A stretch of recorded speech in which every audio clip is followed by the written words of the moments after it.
Hello everyone, and welcome back to New Wellness Concepts. Today I want to talk to you about reading food labels.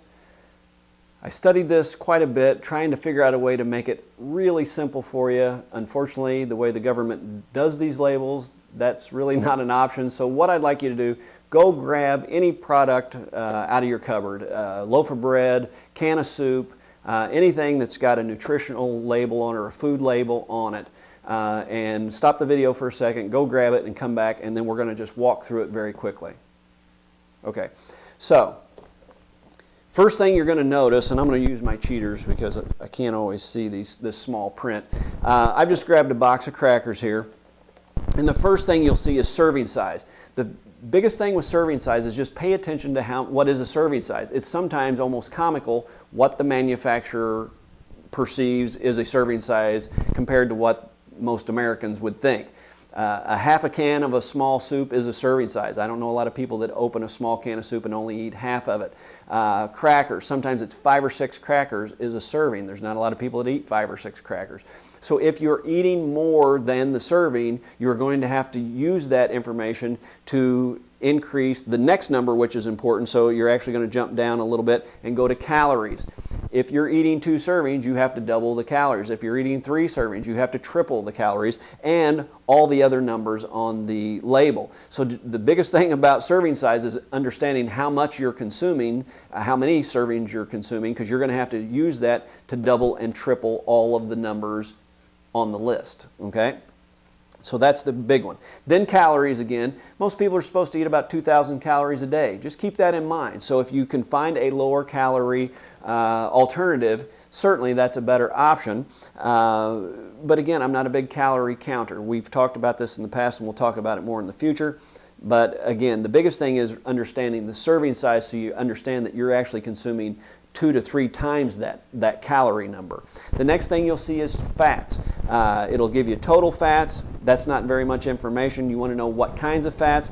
We used to get nervous about saturated fats. We've learned in recent research, you don't need to be as concerned about saturated fats. Certainly keeping the number at the lower end is probably a good idea, but you can have 20 grams of saturated fat a day, give or take. And it's not a number to get as concerned about as we used to. We used to think this is what was making America fat. We've started to understand it's probably fairly healthy for the nervous system, and it's important, and it's probably not contributing as much as we used to think. The next thing on most labels is going to be trans fats. That's the one you got to look out for under the heading of total fats. We want 0 trans fats.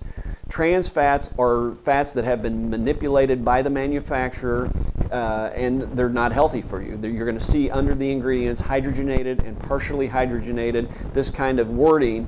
That's the trans fats. You want to avoid those. We want 0 trans fats. That's the most important thing under the fats. The polyunsaturated, monounsaturated fats, these are the ones that have always been touted as healthier for you. So again, not to worry about it. Now again, your total consumption of fat, you got to be aware of it, but if you are trying to eat a healthy diet, it's usually not something you have to get too worked up about, especially from these labels. The next thing you're going to see is cholesterol. Cholesterol is one that the manufacturers like to use as a selling point, low cholesterol in the food, but it's not the cholesterol in the food that you need to be concerned about. It's the cholesterol in your body you need to be concerned about, and they are 2 different things in that your body makes its own cholesterol, and ingesting cholesterol from the food doesn't necessarily mean that's what's causing your cholesterol to be elevated.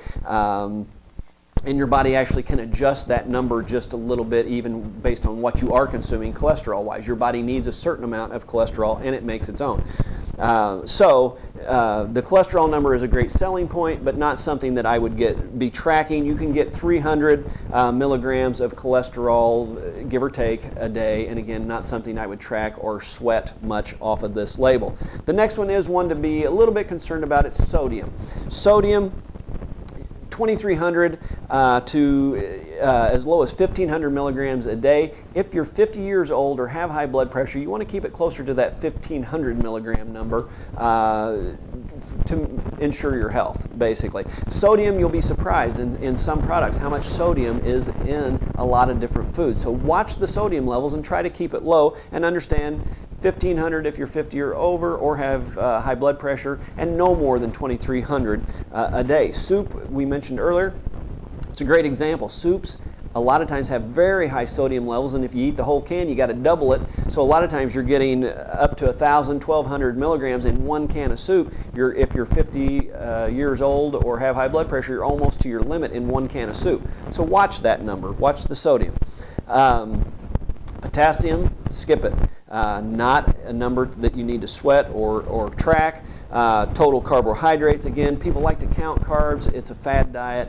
I wouldn't recommend getting hung up on that. Certainly watch the carbs and the numbers, but it's not something to get real hung up on. Dietary fiber is a number that I do suggest people watch because you want that number higher. You want fiber in your diet. It fills you up, it keeps you full, it's good for colon health, all of these great things. It can actually be a cancer fighter.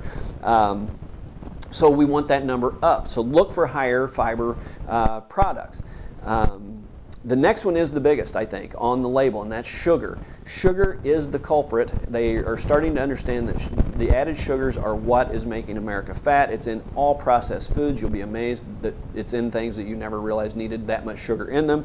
But watch that number. You should not get more than about 25 grams of sugar per day in your diet, and that's a number I would watch a little bit. And again, just comparison shop. Get the lower sugar alternative if you're comparing two products. And then the last thing on the label is protein. Again, protein's actually pretty good for you. You need some protein at every meal. It gives you energy. It keeps you burning through the day. So not a number I would get very worked up about when I'm trying to decide if it's a healthy choice food. Then we're going to skip down to ingredients. So just the rest of it is basically vitamins, minerals, and daily allowances. And if you're eating a healthy diet, this is usually not a concern. We usually don't even recommend multivitamins to people who are trying to eat healthy. The only time we typically recommend multivitamins is if somebody has a known deficit or just flat does not eat a healthy diet and are not trying to eat a healthy diet. So let's skip down to ingredients. The ingredients, in my opinion, are important to read because they are in order of content, meaning the thing that is mostly in this box is the first thing on the list, and so on down the line. So if the first thing under ingredients is sugar, you need to pitch that and go get a different product. Some of the other things you want to look for, we mentioned the trans fats earlier. If you're seeing partially hydrogenated or hydrogenated oils in that ingredient list, again, skip it. Find something else. The other thing we talked about was sugar. Now, sugar in high amounts or higher amounts is certainly not what we're wanting, but what, in my opinion, is worse is the high fructose corn syrups. Okay, so try to avoid high fructose corn syrup. Get the sugar over the high fructose corn syrup, but again, watch the total level of grams of sugar.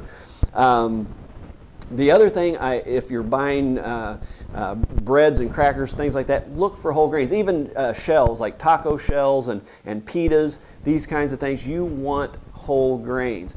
Enriched and bleached flours, in my opinion, are just as bad as the sugars as far as contributing to the obesity in this country. So looking for whole grains of any type, a lot of times they substitute oatmeal, things like that, which is a whole grain.